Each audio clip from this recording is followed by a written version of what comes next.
साचा बस एक प्रभु का नाम, मन रे जप ले सुबह हो शाम। वो अमृत का बहता सागर, क्यों भटके तू प्यासा।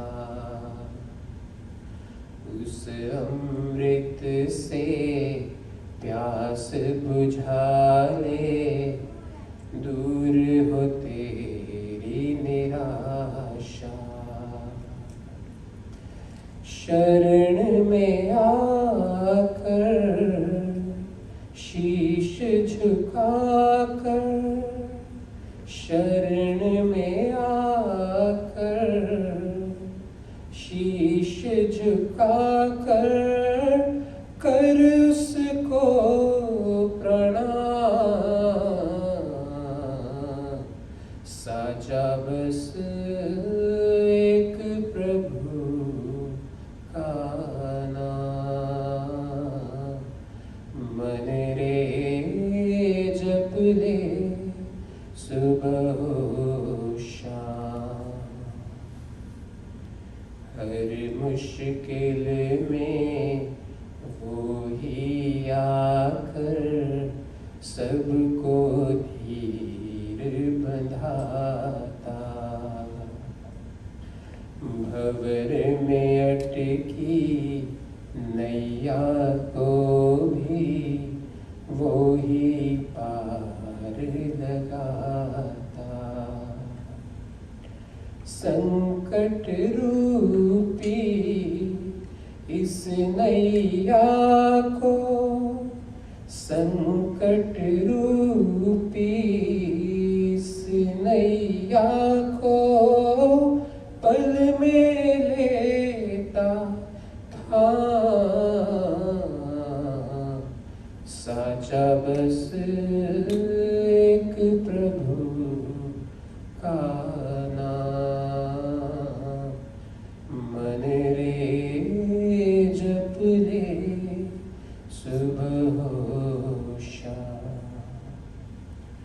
वो घट घट का अंतर्यामी, वो ही पालनहारा। हर निर्बल को दीन दुखी का वो ही एक सहारा। वो है प्रेम का भूखा प्यारे, प्रभु है प्रेम का भूखा प्यारे। मांगे न कोई दान, साचा बस एक प्रभु का नाम, मन रे जप ले सुबह हो शाम।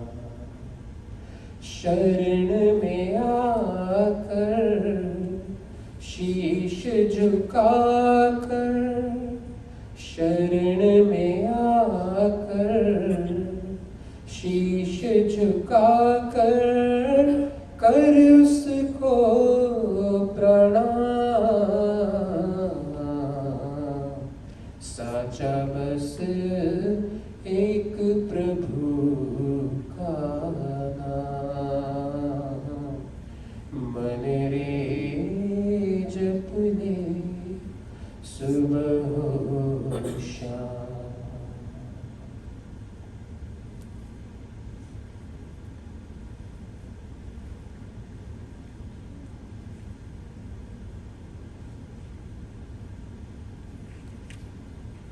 सबको सादर नमस्ते।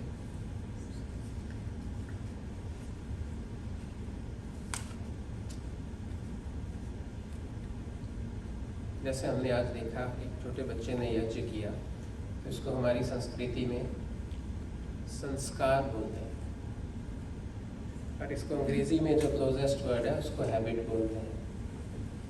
ठीक है, और संस्कारों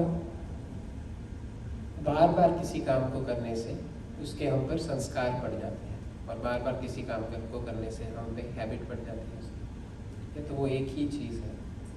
और न्याय दर्शन में एक बहुत अच्छी बात कही है कि अगर हम किसी गलत चीज़ का चिंतन मन में बार बार करते रहें तो उसके भी इस तरह से संस्कार पड़ जाते हैं कि वो वस्तु हमें ठीक लगने लग जाती है। तो ये एक बहुत महत्वपूर्ण वाक्य है, ये न्याय दर्शन का एक सार है कि अगर हम किसी भी गलत चीज़ को भी ठीक समझने लगें मन में बार बार तो वो ठीक समझने ही नहीं लगते, हमें ठीक लगने लगती है। तो इसलिए हमें ये बहुत ध्यान रखना चाहिए कि हमारे मन में अगर कोई बात आती है उसको पहले अच्छी तरह एनालाइज कर लें, उसको पहले अच्छी तरह सोच विचार कर लें, क्योंकि अगर हम बार बार उस गलत चीज़ का चिंतन करते रहेंगे तो हमें वो ठीक लगने लगेगी। और ठीक लगने का अर्थ यहाँ पे क्या है कि वह हमारे जीवन में आ जाएगी, हमारे संस्कारों में आ जाएगी, हमारी हैबिट में आ जाएगी, और उसके हमें बहुत सारे दुष्परिणाम भोगने पड़ेंगे जिनको हम कर्म फल बोलते हैं। इस जन्म में भी भोगने पड़ेंगे और अगले जन्म में भी भोगने पड़ेंगे। तो जो गलत चीज़ मैं अब शब्द बोल रहा हूँ उसके लिए शब्द अविद्या भी है। तो जो भी अविद्या रूपी वस्तु हमारे मन में बार बार आती रहती है, उसी को अगर हम बार बार चिंतन करते रहें तो हमें ठीक लगने लगती है, ये कहना चाहते हैं। तो हम दशहरा और दिवाली के बीच के समय में हैं अभी। तो पिताजी बोल रहे थे कि एक पंक्ति उसमें भी, उसके लेवल पे भी आपको उसके बारे में भी बोलनी चाहिए। तो वो आज के विषय से संबंधित यही है कि एक होती है रावण प्रवृत्ति, एक होती है राम प्रवृत्ति। तो इस संसार में हम अधिक लोग जो है वह रावण प्रवृत्ति वाले हैं। तो पिताजी मुझे मजाक में बोल रहे थे कि अगर रावण प्रवृत्ति वालों को जलाना शुरू कर दें दशहरे पे तो शायद कोई बचे ही ना, तो शायद 2-4 व्यक्ति ही बचे। तो इसलिए यह रावण प्रवृत्ति क्या है यह समझना हमारे लिए बहुत ही आवश्यक है। रावण प्रवृत्ति यह है, आपको पता है कि रावण के 10 सर थे और उस 10 सरों का क्या सिग्निफिकेंस है ये भी हमें पता है कि 4 वेद और 6 दर्शन शास्त्रों के वो विद्वान थे। तो रावण प्रवृत्ति का अर्थ यह है कि जो भी ज्ञान आपने शाब्दिक रूप से ग्रहण कर लिया, थ्योरेटिकली ग्रहण कर लिया, अगर आप उस ज्ञान को अपने जीवन में नहीं लेके आते, अपनी प्रैक्टिस में नहीं लेके आते, तो उस ज्ञान का आपके लिए किंचित, जिसको बोलते हैं 1% भी, 0.01% भी कोई लाभ नहीं होता, उस ज्ञान का कोई भी फायदा नहीं होता। और रावण के साथ यही हुआ, इतना विद्वान होने के बाद भी कुछ ऐसे कर्म किए जो वेदानुकूल, शास्त्रानुकूल, दर्शन अनुकूल नहीं थे, प्रतिकूल थे। शाब्दिक ज्ञान तो था लेकिन प्रैक्टिस में वो नहीं आ पाया, और उसकी वही रावण के पतन का कारण बना। और ये हम रावण को विलन मानते रहते हैं लेकिन हम अपने बारे में नहीं सोचते, और बिल्कुल ही ऐसा जीवन लगभग हम सभी का भी है। हम बहुत सारी अच्छी चीज़ें सुनते हैं, याद भी कर लेते हैं, उनके बारे में चिंतन भी कर लेते हैं, लेकिन उनको अपने जीवन में नहीं ला पाते। तो ऐसी विद्या का कोई भी लाभ नहीं होता अगर वो विद्या आपके जीवन में नहीं आती, आपके व्यवहार में नहीं आती, आपके संस्कारों में नहीं आती, आपकी हैबिट्स में नहीं आती। जैसे हमारे स्वामी जी बार बार बोलते हैं कि सिगरेट की डिब्बी पे लिखा होता है कि धूम्रपान करना सेहत के लिए हानिकारक है, और सिगरेट खरीदने वाले को भी पता है, वो देखता भी है डिब्बी को। अब तो उस पर बड़े बड़े पिक्चर्स भी बनाते हैं, वो कैंसर हो रखा है और हॉस्पिटल में पड़ा है पेशेंट, वो भी देखता है, लेकिन उसका शाब्दिक रूप में पता है, शाब्दिक रूप में उसको पता है कि सिगरेट पीना सेहत के लिए हानिकारक है, लेकिन व्यवहार में नहीं होती। तो यही टॉपिक हमारा चल रहा था, तो मुझे लगा कि ये चीज़ आपसे शेयर करूं। तो हमारे लिए सीखने की बात यही है कि जो भी अच्छा हम सुने जो भी अच्छा हम चिंतन करें उसको अपने जीवन में ले आए, उसको अपना साथी बना लें और उसके साथ ही जीवन व्यतीत करें। तो यह सीखने की बात है। आप में से अगर हमने शायद ग्रुप में भी शेयर किए थे, कोई पढ़ना चाहेगा जो हमने 7 सूत्र योग दर्शन के पढ़े थे पिछली बार, तो नहीं तो मैं पढ़ देता हूँ। तो पहला सूत्र जो हमने डिस्कस किया था वो था अविद्या, अस्मिता, राग, द्वेष, अभिनिवेशः, पंच क्लेश। तो ये 5 तरह के क्लेश हैं, 5 तरह की प्रॉब्लम्स हैं, इश्यूज हैं जो हमें 24 घंटे चिपकी रहती हैं। और उसमें सबसे पहली क्या थी? अविद्या। और अविद्या की बात ही हम करके चुके हैं कि आपको शाब्दिक विद्या तो है, शब्दों में तो सारा कुछ पता है, लेकिन अगर आपके जीवन में नहीं आया तो वो अविद्या के क्षेत्र में ही गिना जाएगा, तो हमें विद्वान नहीं माना जाएगा। तभी स्वामी जी एक मंत्र का अर्थ कहा करते थे, वेदाहमेतम पुरुषम महांतम, जो हम पढ़ते हैं। तो उसमें जो पहला पाठ है वेदाहमेतम, तो स्वामी जी बोलते थे, तब तो हम बच्चे थे, हमें समझ नहीं आते थे, तो वो कहते थे वेद का अर्थ होता है जानना, अहम मतलब मैं, एकदम मतलब इस ईश्वर को। कहते हैं इस वेद मंत्र को पढ़ते हुए स्वामी जी कहते हैं जब मैं ये मंत्र पढ़ता हूँ तो मैं बोलता हूँ कि हे परमपिता परमात्मा, हे ईश्वर, मैं आपको जानता हूँ। कहते लेकिन आप जब ये मंत्र पढ़ेंगे तो आप इसको इस तरह से पढ़ेंगे, हे परमपिता परमात्मा, हे ईश्वर, मैं आपको जानूं, मैं आपको जानूं, क्योंकि अभी आप ईश्वर को जानते नहीं हैं। ठीक है, तो हमें यही, ईश्वर को हम तभी जानेंगे, और ईश्वर को जानने की एलिजिबिलिटी भी यही है, और कोई एलिजिबिलिटी नहीं है कि जो हमने विद्या थ्योरेटिकली ग्रहण करी उसको हम अपने जीवन में लेके आए। अविद्या, अस्मिता, राग, द्वेष, अभिनिवेशः, पंच क्लेशः, ये पहला था। उसके बाद दूसरा था अविद्या क्षेत्रम उत्तरेषाम प्रसुप्त तनु विच्छिन्न उदाहरण। पहले मैं सारे पढ़ देता हूँ, फिर हम आगे चलें। अनित्य अशुचि दुख अनात्म सुख, नित्य शुचि सुख आत्म ख्यातिर अविद्या। दृक् दर्शन शक्तयो एकतानता इव अस्मिता। सुख अनुशयी रागा, दुख अनुशयी द्वेषः, स्वरसवाही विदुषो अपि तथा रूढ़ो अभिनिवेशः। ये 7 सूत्र थे। इसमें से पहला हो चुका था अविद्या, अस्मिता, राग, द्वेष, अभिनिवेशः, पंच क्लेशः। बेसिकली इसमें हमने ज़्यादा किया नहीं था, सिर्फ नाम ही लिए थे, क्योंकि आगे इनकी एक्सप्लेनेशन है अगले सूत्रों में। तो दूसरा भी हो गया था, जिसमें हमने किया था अविद्या क्षेत्र उत्तरेषाम प्रसुप्त तनु विच्छिन्न उदाहरण, कि ये जितने भी क्लेश हम सब में हैं ये हमें छिपे हुए हैं। कुछ प्रसुप्त छिपे हुए हैं, सोए हुए हैं, अभी जब मौका आएगा तब जगेंगे। जैसे हमने एग्जाम्पल लिया था, जो काम वासना है वो छोटे बच्चे में दबी हुई है, जब उसका शरीर और उसको यौवन आएगा तब वो जगेगी, क्योंकि अभी प्रसुप्त अवस्था में है। इसी प्रकार तनु का मतलब होता है वीक। कुछ क्लेश हमारे में वीक है, लेकिन जब भी हम उनको फीड करते हैं तो वो फिर हट्टे कट्टे हो जाते हैं और फिर पूरा अपना वेग में आ जाते हैं और जितना नुकसान कर सकते हैं करते हैं। लेकिन तनु का अर्थ यह नहीं है कि वो खत्म हो चुके हैं, समाप्त हो चुके हैं, ये समझने की बात है, वो हमें विद्यमान है। तीसरा था विच्छिन्न। विच्छिन्न का अर्थ भी हमने डिस्कस किया था कि कभी उभरता है, कभी छिप जाता है। विच्छिन्न का अर्थ होता है छिपा हुआ, टेम्परेरी। जैसे डिफरेंस बिटवीन सोया हुआ एंड हिडन।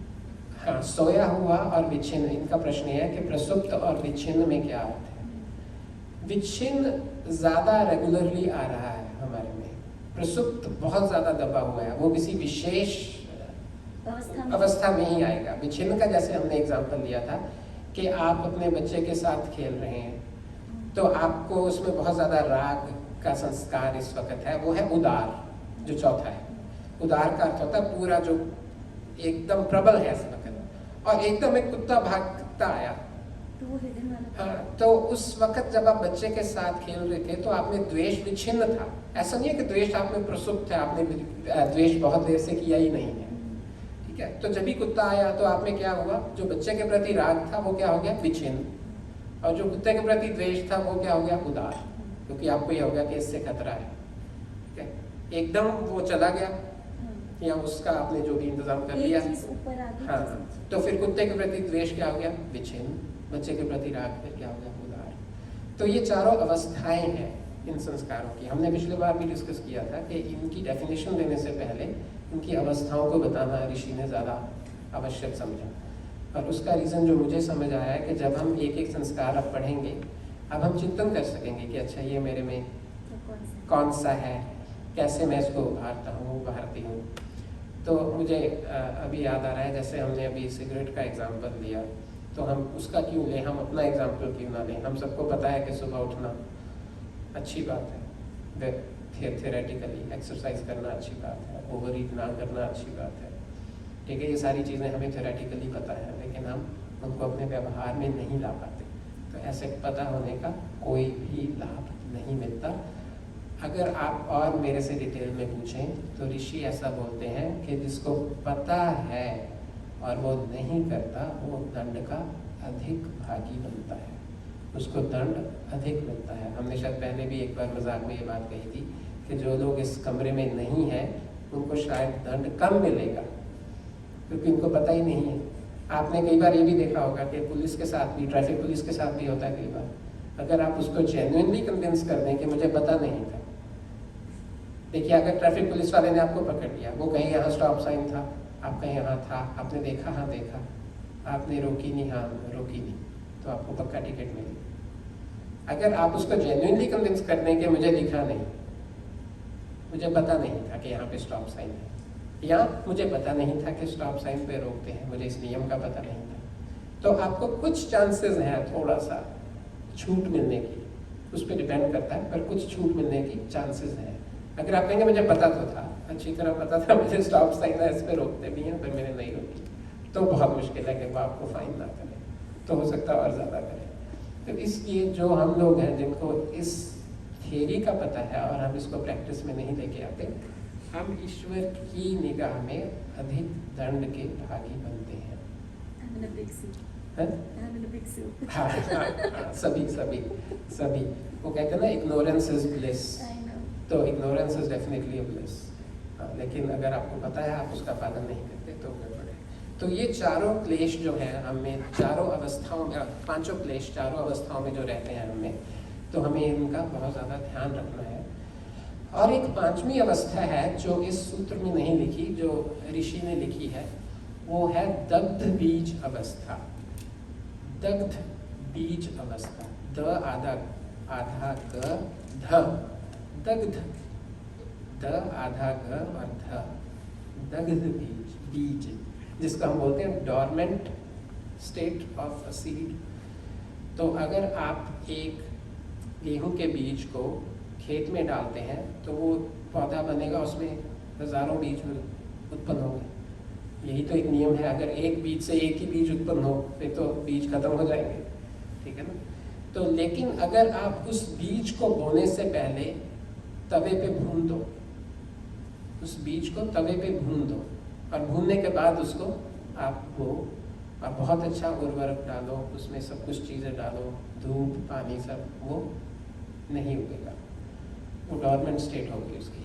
उस बीज की पैदा करने की शक्ति हमने खत्म कर दी, उसको समाप्त कर दिया। तो एक है दग्ध बीज अवस्था, इन संस्कारों की पांचवी अवस्था। वो किसकी होती है?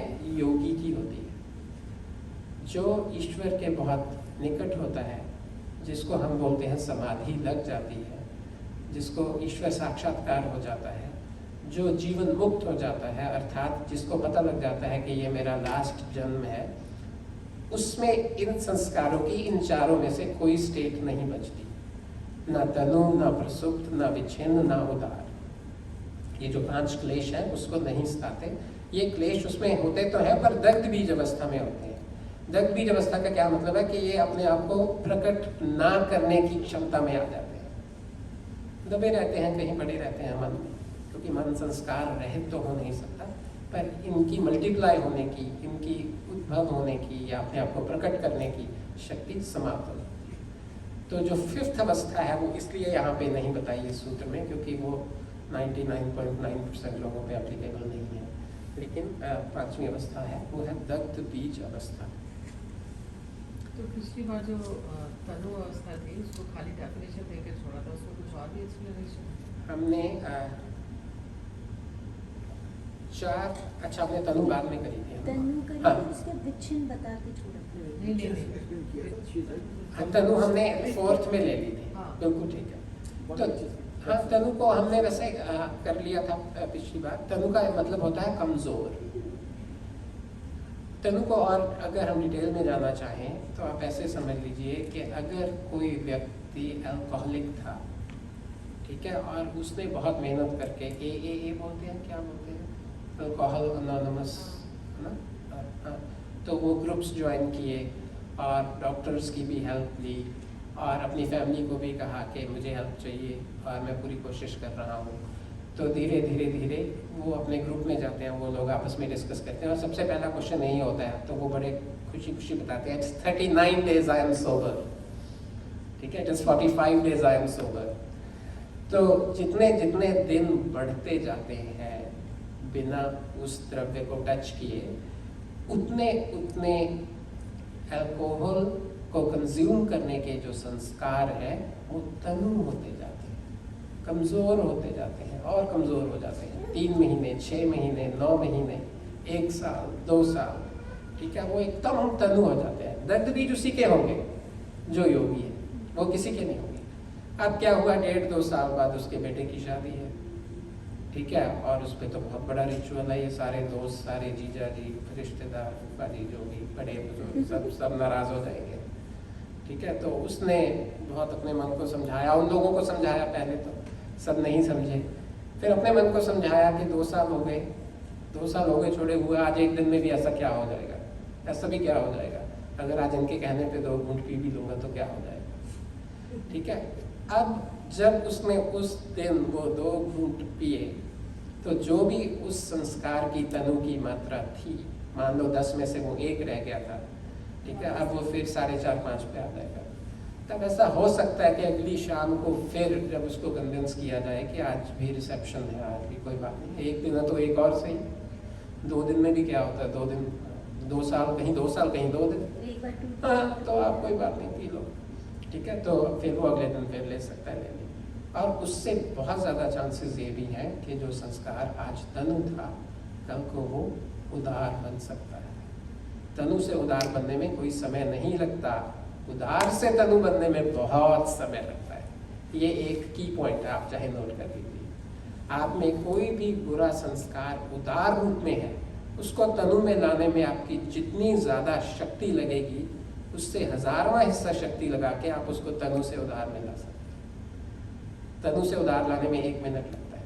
तभी आध्यात्म के मार्ग को तलवार की धार पे चलने का मार्ग कहा गया है, कि इतना कठिन मार्ग है।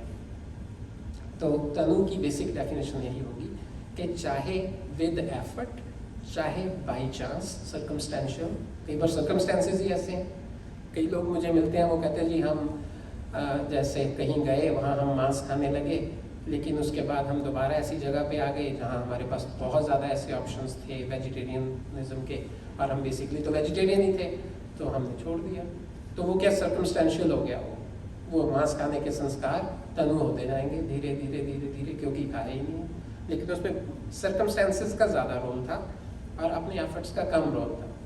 तो कुछ भी कारण हो, जो भी चीज़ आप करनी छोड़ देंगे, चाहे कॉन्शियसली चाहे अनकॉन्शियसली, उसके संस्कार आप में तनु होते जाएंगे। लेकिन इसमें कोई डाउट नहीं है कि अगर आप कॉन्शियसली छोड़ेंगे तो आप ज़्यादा स्पीड से तनु की तरफ आएंगे। अगर अनकॉन्शियसली छोड़ेंगे तो आपको अब मन में ये होगा कि चलो मैंने कौन सा कोई प्रतिज्ञा की थी, ठीक है, तब हालात ये थे, अब ये, अब फिर शुरू कर लेते हैं। तो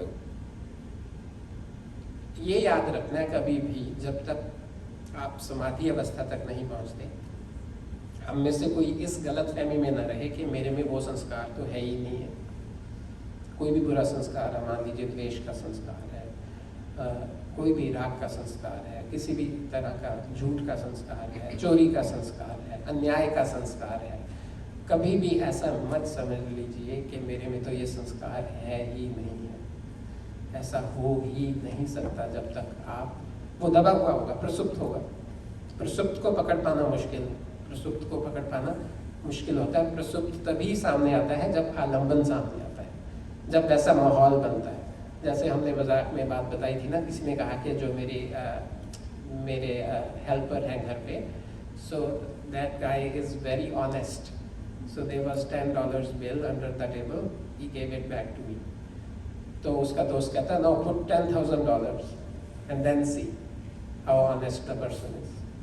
ठीक है ना। अब उसमें क्या थे, प्रसुप्त संस्कार थे चोरी के।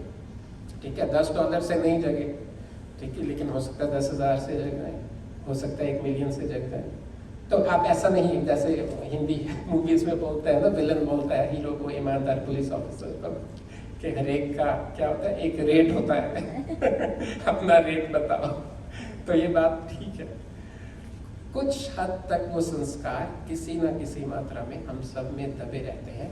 वो पूरी विद्या प्राप्त होने के बाद, पूरी विद्या को अपने जीवन में उतारने के उपरांत ही ठीक होंगे।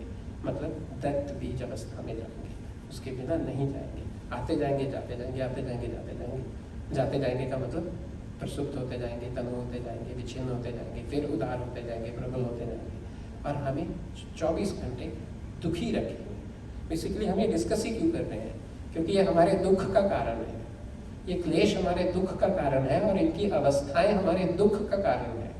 हमें दुख से छुटना है, यही एक मूल क्या बोलते हैं गोल है सभी का, दुख से छुटना और सुख को प्राप्त करना।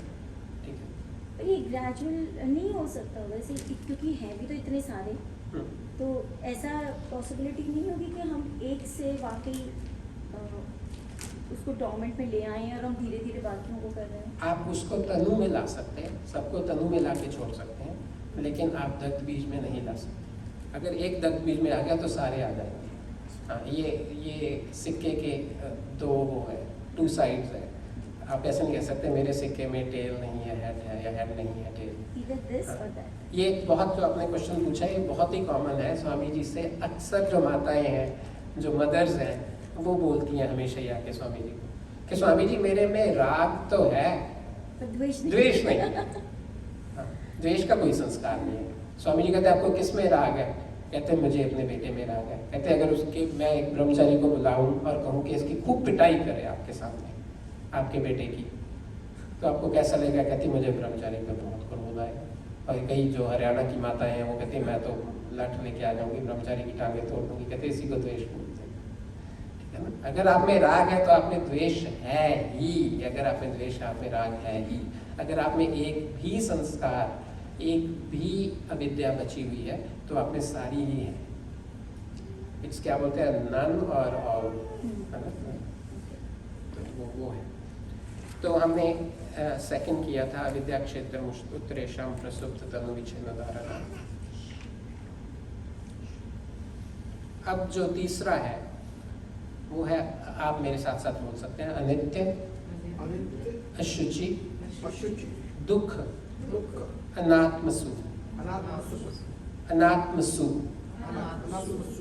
नित्य, शुचि, सुख, आत्मख्यातिर, विद्या। अब हम इसी को डिफरेंट तरीके से बोलेंगे। अनित्य, नित्य, आत्मख्यातिर, अविद्या। अशुचि, शुचि, आत्मख्यातिर, अविद्या। दुख, सुख, आत्मख्यातिर, अविद्या। अनात्मसु, आत्मसु, आत्मख्यातिर, अविद्या। 4 के जोड़े हैं ये। ख्याति का अर्थ होता है ज्ञान। अनित्य में नित्य का ज्ञान करना अविद्या है, एंड वाइस वर्सा, वो हम डिटेल में जाएंगे। अशुचि, अशुचि, शुचि का अर्थ पता है आपको? शुचि क्या होता है? शुचि नाम भी होता है कई लोगों का। शुद्ध, शुचि, शौच, शुद्ध। अशुचि मतलब अशुद्ध, लग गया तो हिंदी में सिंपल अशुद्ध। अशुद्ध को, अशुद्ध में शुद्ध का ज्ञान करना अविद्या है। दुख,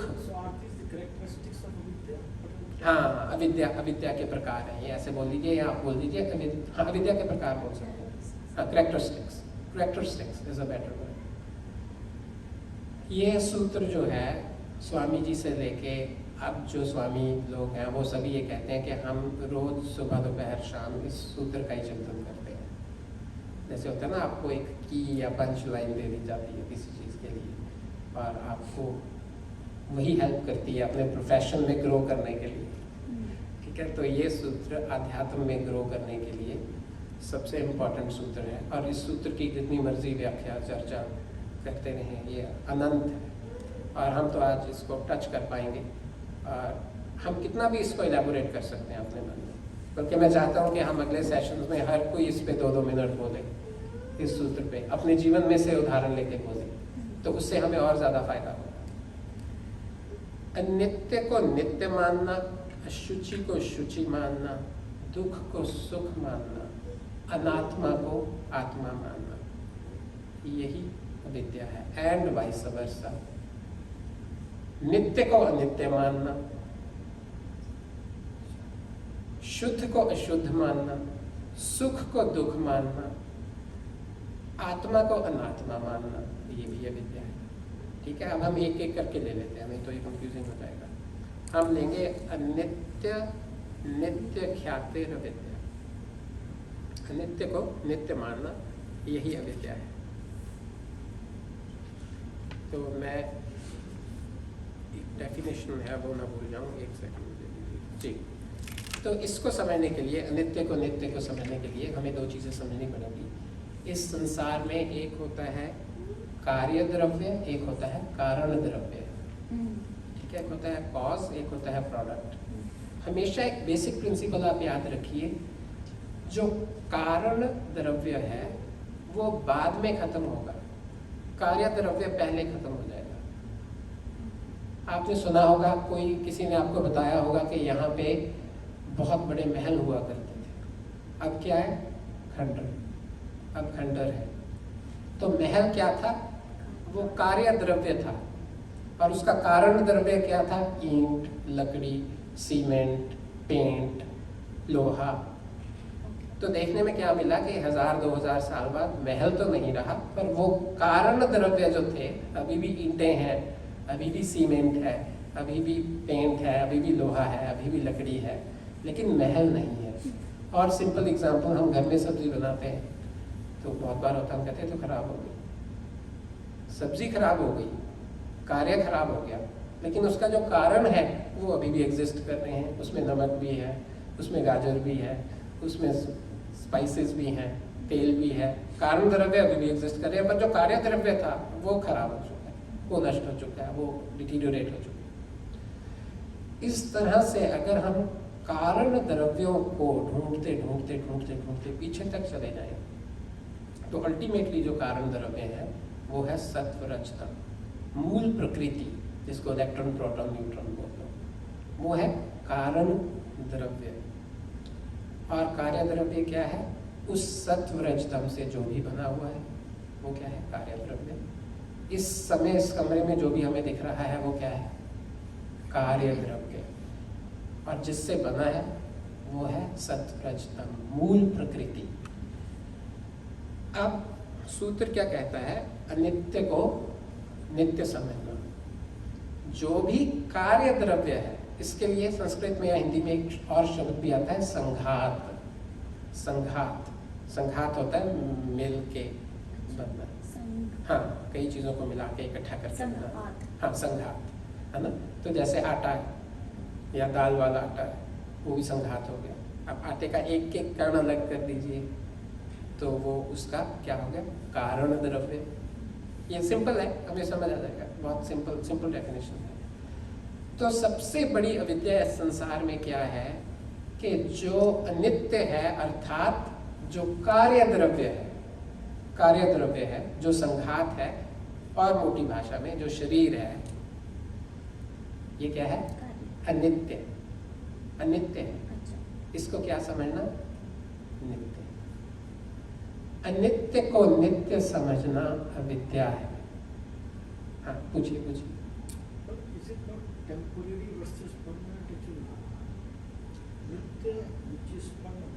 अनित्य इज टेम्परेरी। रोज बहुत अच्छी बात कही है उन्होंने। टेम्परेरी को परमानेंट समझना अविद्या है, ऐसे कह लीजिए। टेम्परेरी को परमानेंट समझना अविद्या है। वो थिक नाथान की कि हम एग्जिस्ट करते हैं, समझते हैं कि हम तो फॉरएवर के लिए। हाँ हाँ, मैं कभी मरूंगा नहीं, यह अविद्या है। हाँ, मैं कभी मरूंगा नहीं, मेरी प्रॉपर्टी कभी खत्म नहीं होगी, ठीक है, मेरी इन्वेस्टमेंट्स हमेशा बढ़ेंगी, कभी कम नहीं होंगी, ठीक है, ये अविद्या है। अनित्य को नित्य मान लेना। वो थिक नाथान जी की एक लाइन है ना कि people are not unhappy because things are temporary. People are not unhappy because things are temporary. People are unhappy because they think that things are permanent. बस ये योग दर्शन का पूरा सार उन्होंने एक लाइन में बता दिया। तो हम 24 घंटे हर अनित्य वस्तु को नित्य समझते रहते हैं, हर अनित्य वस्तु को नित्य समझते रहते हैं। और समझना इतनी बड़ी बात नहीं है। एक चीज़ और ध्यान रखनी है हमने, जो हम समझते हैं उसके बेसिस पे व्यवहार करते हैं, ये प्रॉब्लम है। समझने तक ही अगर उसको सीमित रखा जाए तो कुछ प्रॉब्लम ही नहीं है। लेकिन हमारी समझ ही तो हमारे कर्म का बेसिस है, हमारे कर्म का आधार क्या है। आज यहाँ पे 10 लोग आए हैं, ठीक है, हो सकता है 10 ऐसे भी हों जिनको और बताया गया हो कि यहाँ आप आमंत्रित हैं। तो जो 10 नहीं आए वो अपनी समझ के बेसिस पे नहीं आए, और जो 10 आए हैं वो अपनी समझ के बेसिस पे आए हैं, रैंडमली तो नहीं आ गए। आप में से किसी से पूछो, आप आ गए, आपको वहाँ पता नहीं, बस उठ के गाड़ी में बैठे आ गए, ऐसे तो कुछ नहीं है। आपका चिंतन है उसके पीछे बहुत बड़ा, ठीक है, आपकी विद्या या अविद्या है उसके पीछे बहुत बड़ी, आपके किसी भी कर्म के पीछे। इसलिए ये ध्यान रखना है कि ये जो विचार, ये जो संस्कार, मानसिक संस्कार हम अपने बनाते हैं इस अविद्या के स्वरूप, इस अविद्या के फल स्वरूप, वो हमारे कर्मों का कारण बनता है, और वो कर्म हमारे सुख और दुख का कारण बनते हैं, और वो कर्म हमारे बंधन और मुक्ति का कारण बनते हैं, और वो कर्म हमारे जन्म और मरण का कारण बनते हैं, ठीक है। इसलिए उन कर्मों को ठीक करने के लिए सब कुछ हो रहा है, क्योंकि अल्टीमेटली हमारे हाथ में तो कर्म ही है ना। हमारे तो कर्म ही एंड में, कर्मों के आधार पे ही हमारा निर्णय होगा ना। जैसे आप क्लास में टेस्ट देते हैं तो वो 3 घंटे में जो शीट पे लिखेगा उसका तो सारी विद्या वही पे पता लगेगी उस 3 घंटे में कि उसने क्या पढ़ाई की है, वो जो मर्जी कहता रहे, ठीक है। इसलिए इम्पोर्टेंट ये है कि हम अपनी अविद्या को ठीक करें, ताकि फिर अविद्या के संस्कार ठीक हों, और अविद्या के जो अवस्थाएं हैं हमारे अंदर, तनु, प्रसुप्त, विच्छिन्न और उदार, ये तनु होती जाए, तनु होती जाए, तनु होती जाए। और स्वामी जी बार बार ये बात कहते थे कि आप अगर कोई, आपने अपनी अविद्या का संस्कार तनु कर लिया है तो बिल्कुल भी आप इस हौसले में ना आए कि अच्छा ये तो बस गया, वो दर्द बीज नहीं हुआ, वो बिल्कुल बस थोड़ा सा उसको न्यूट्रिशन चाहिए, थोड़ा सा, एकदम वो उभरेगा। तो इसलिए नित्य को नित्य मानना। अब अनित्य क्या है संसार में? बहुत सिंपल ऋषियों ने अब डेफिनेशन बता दी एकदम एक अक्षर में ही, जो भी संघात है वो अनित्य है, बस बात खत्म हो गई। जो भी संघात है या जो भी कार्य द्रव्य है, जो भी किसी चीज से बना है, वो अनित्य है। अब आप सोचिए अपने जीवन में, हम अभी सोचते हैं सब बैठ के, क्या क्या है हमारे जीवन में?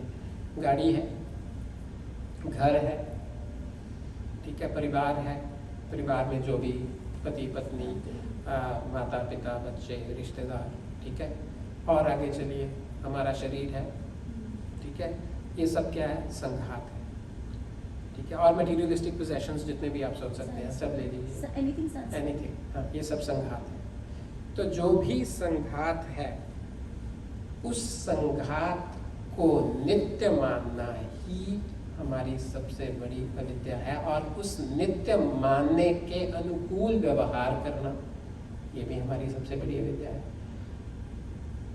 अगर हम में से कोई कहे कि मेरे में तो यह अविद्या नहीं है, तो फिर हम किसी से बिछुड़ने पे दुखी क्यों होते हैं? किसी के मरने पे दुखी क्यों होते हैं? अगर हमें पता ही है कि ये शरीर अनित्य है, अगर हमें पता ही है कि जो भी चीज़ संघात से बनी है वो अनित्य है, तो हम उससे अलग होने पे दुखी क्यों होते हैं? अगर हम दुखी नहीं होते तो इसका मतलब हमने इस अविद्या पे विजय पा ली है। और एक और इंटरेस्टिंग बात है, हमें निराश भी नहीं होना कि दग्ध बीज तो हो नहीं पा रहा। जितना हम तनु करते जाएंगे उतना दुख कम होता जाएगा। सिंपल बात है, एक पिता के 5 पुत्र थे, 5 में से एक में पिता के प्रति राग का संस्कार उदार था, एक के मन में विच्छिन्न था, एक के मन में तनु था। ठीक है, अब जिसके मन में तनु है उसको कष्ट कम होगा, जिसके मन में उदार है उसको कष्ट ज़्यादा होगा। और कष्ट तो इतना होता है कि हमने अपने जीवन में ही उदाहरण देखे हैं कि एक की मृत्यु पे दूसरे की मृत्यु हो जाती है। ऐसे तो बहुत उदाहरण देखे हैं, बहुत उदाहरण देखे हैं।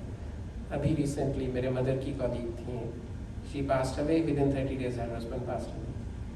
ठीक है, और उनके बच्चे बार बार अपने पापा के उस पे यही बोल रहे थे कि देवर emotionally there was too much connection between both of them. Emotional बहुत ज़्यादा अटैच थे इमोशनली हमारे मम्मा पापा। हम तो खुद ही ये डरते रहते थे कि अगर इनमें से एक को कुछ हो गया दूसरे को भी होगा। ठीक है ना, तो ये क्या उदार संस्कार है। तो उदार संस्कार जो है उसको तनु में लाना, ये हमारा गोल है। अनित्य को नित्य मानना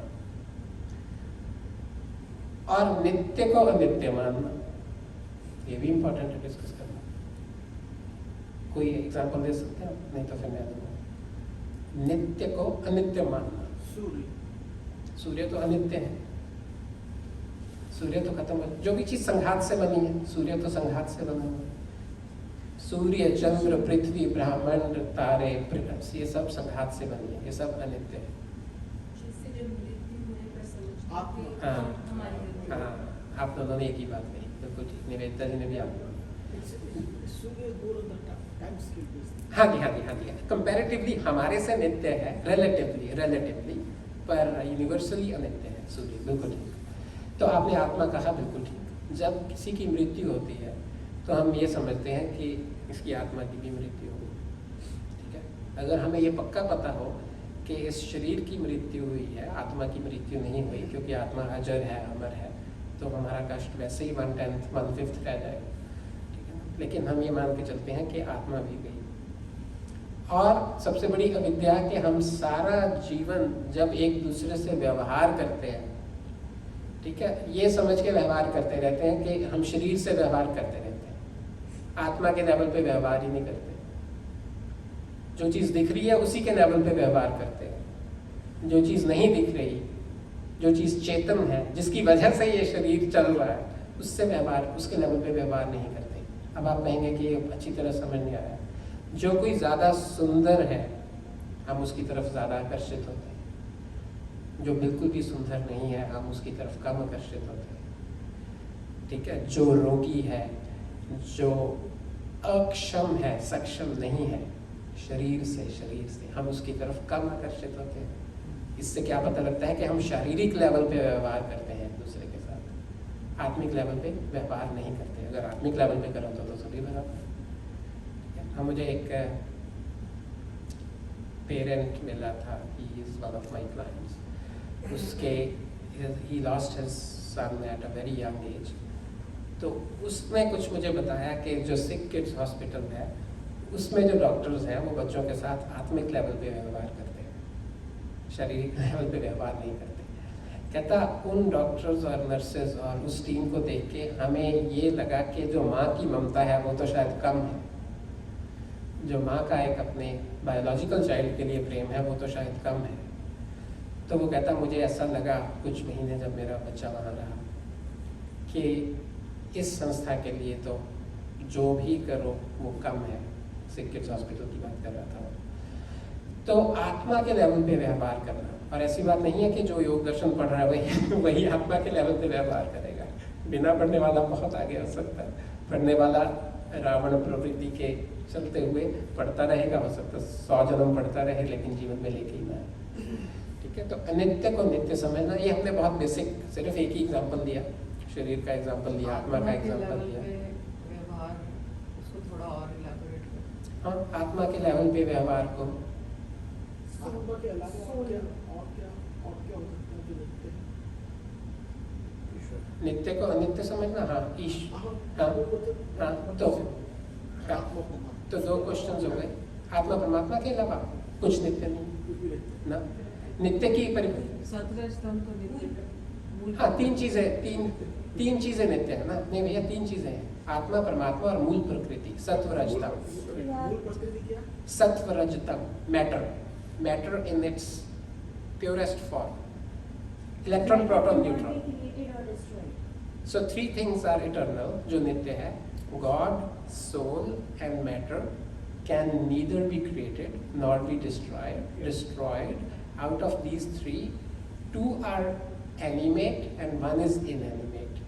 God and soul are animate and Prakriti is inanimate. And out of three, one changes its form and the other two don't because they are formless. They don't have any form. आत्मा और परमात्मा की कोई form नहीं है, वो formless है, इसलिए वो अपना स्वरूप नहीं बदलती। लेकिन प्रकृति फॉर्म वाली है। हम बैठे ना, देखो प्रकृति वाली, तो प्रकृति अपना स्वरूप बदलती है पर प्रकृति का विनाश नहीं होता पूर्ण। तो by that extension, पृथ्वी, शरीर, सबके सब उसी कैटेगरी में। हाँ बिल्कुल ठीक है। भैया का क्वेश्चन ये है कि अगर प्रकृति से शरीर बना है तो फिर हम शरीर को भी तो नित्य बोल सकते हैं। तो इस क्वेश्चन का ये आंसर है कि जो प्रकृति है वो बोलते हैं सत्व, रज और तम को। प्रकृति के संघात से जो भी कृति बनती है उसको बोलते हैं विकृति।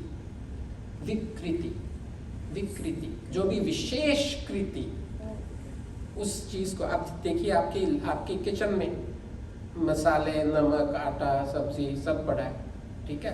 अब आप उनको मिला के एक विशेष कृति बनाते हैं। आप सब्जी बनाते हैं, कोई रोटी बनाते हैं, पूरी बनाते हैं, एक विशेष कृति बनाते हैं, तो वो हो गई विकृति। वो जब मूल रूप में पड़ी थी तब थी कृति। तो आपके क्वेश्चन का ये आंसर है कि जब शरीर नष्ट होने के बाद, जिसको बोलते हैं आकाश वाला आकाश में, अग्नि वाला अग्नि में, पृथ्वी वाला तत्व पृथ्वी में, वायु वाला वायु में, जल वाला जल में विलीन हो जाता है, ठीक है। तो उस शरीर से जो काम हमने लेना था, उस शरीर का जो प्रयोजन था वो भी तो खत्म हो गया ना, ठीक है। हम उस, आप समझ गए ना, उस शरीर, वो व्यक्ति तो समाप्त हो गया, इसलिए हम ये कहेंगे कि वो शरीर समाप्त हो गया। मूल रूप में आप ठीक है, आप कहेंगे वो उन 5 तत्वों में तो विलीन हो गया, उसमें तो उसकी अभी भी क्या बोलते हैं, एग्जिस्टेंस है, मैटर पहुंच गया। हाँ मैटर तो पहुंच गया। तभी कहते हैं कि इट चेंजेस इट्स फॉर्म। इसको पूरा आप खत्म नहीं कर सकते। फिर एक दिन, जिस दिन प्रलय आएगी, तो ये 5 चीजें भी अपने अपने मूल तत्व में विलीन होंगी।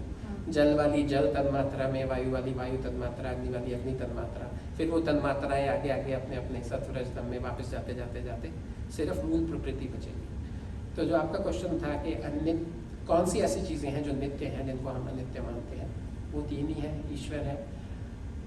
अब मुझे ये बताना पड़ेगा आपके क्वेश्चन के आंसर के फॉर्म में, जो लोग ईश्वर को मूर्ति मानते हैं या मूर्ति को ईश्वर मानते हैं, एक ही बात है। उनकी जब मूर्ति डिस्ट्रॉय हो जाती है तो उनको लगता है हमारा ईश्वर डिस्ट्रॉय हो गया, हम नया ईश्वर लेके आएंगे, ठीक है ना। ईश्वर तो डिस्ट्रॉय नहीं हो, ये तो एक वो तो मूर्ति से कनेक्शन, हाँ कनेक्शन वाली बात है। तो वो कहते हैं इसको रिप्लेस करना। तो इसीलिए आत्मा को, मूल प्रकृति को या परमात्मा को, जो कि नित्य पदार्थ है, इनको अनित्य मानते हैं। और इसको आप बहुत ज़्यादा सूक्ष्म इस तरह से भी देख सकते हैं। अनित्य मानने का क्या अर्थ है? बेसिकली उसकी एग्जिस्टेंस को ना मानना, उसकी प्रेजेंस को ना मानना। अगर कोई इस कमरे में नहीं है तो इस कमरे के पॉइंट ऑफ व्यू से तो वो अनित्य है। इस कमरे में हम ही 8 लोग नित्य हैं, जो इस कमरे में नहीं है वो तो इस कमरे में तो अनित्य है ना फिलहाल। जो भी हम कुकर्म करते हैं, हम ये मान के करते हैं कि ईश्वर हमें देख सुन जान नहीं रहा, कि ईश्वर यहाँ नहीं है। जब भी हम कोई बुराई करते हैं, हम ये मान के करते हैं हमें कौन सा कोई देख रहा है, तो हम उस स्पेसिफिक टाइम के लिए ईश्वर को अनित्य मान देते हैं। हाँ, ईश्वर की प्रेजेंस जो है, नित्य का क्या डिक्शनरी मीनिंग है? प्रेजेंट, ठीक है, हाँ प्रेजेंट। अनित्य क्या है? एब्सेंट, ठीक है। ईश्वर की एब्सेंस को मान लेना ही ईश्वर की अनित्य, ईश्वर को अनित्य मानना है। ईश्वर की नित्यता की जगह ईश्वर को अनित्य मानना है। तो यही एक बहुत बड़ा अपने आप में फ्लॉ हो गया। इस पे आप जितना चिंतन करेंगे, देखिए स्वामी जी तो ये बोलते थे कि मैं 40 साल 50 साल से इसी का चिंतन करता हूँ।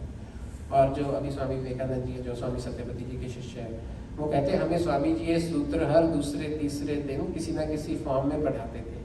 कहते हैं और हम 20 साल उनके साथ रहे। कहते हैं और हमें 20वें साल के आखिरी दिन भी ऐसा नहीं लगा कि ये इम्पोर्टेंट नहीं है या ये तो हो चुका है। कहते हैं जैसे हम सांस लेते हैं, पानी पीते हैं, रोटी खाते हैं, उसी तरह ये सूत्र बन गया था हमारे लिए। तो हम हर चीज़ में अपने हर एक्शन में सुबह से लेकर रात तक धीरे धीरे it is a continuous process.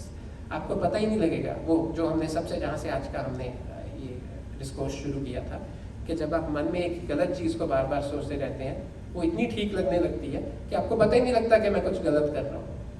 सबसे बड़ी अविद्या यही है कि हमें पता ही नहीं है कि हमें अविद्या। इससे बड़ी अविद्या क्या हो जाएगी? हमें कॉन्शियसली अपने पार्ट्स को करेक्ट डायरेक्शन में।